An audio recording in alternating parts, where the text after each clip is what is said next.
Wild card entry ఎప్పుడు అంటే wild card entry అంటే దీనికోసం ఎదురు చూస్తున్నారు. మన టీవీ సీరియల్ ఆర్టిస్టు అదే ఆనాలుగురు సినిమాలో రాజేంద్ర ప్రసాద్ గారు కూతురుగా చేసిన సుహాసిని ఉన్నారు కదా, ఆమె వైల్డ్ కార్డ్ ఎంట్రీగా రావచ్చు అనేది 90% కన్ఫర్మ్ అయిపోయిందని టాక్స్ వస్తున్నాయి.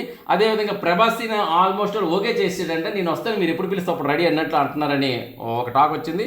అదేవిధంగా దివ్యల మాధురి గారు ఓకే చేశారు, కానీ మరి నేను శ్రీనివాస్ గారిని విడిచిపెట్టి ఉండలేను, ఆయనతో విడిచిపెట్టి ఉండలేక బిగ్ బాస్ హౌస్ను కూడా నేను రిజెక్ట్ చేశాను అనే మాట చెప్పడం జరుగుతుంది. బిగ్ బాస్ హౌస్కి మీరు అవసరం అని వాళ్ళు ఇంకా కాస్త ఎక్కువ ఫోర్స్ చేస్తున్నారని తెలుస్తుంది. మరి ఈ ఫోర్స్కి దివ్యల మాధురి గారు ఫోర్స్ ఇటు వస్తారా, లేకపోతే శ్రీనివాస్ గారు ఫోర్స్లో ఉండిపోతారా అనేది మాత్రం క్వశ్చన్ మార్క్గా ఉంది.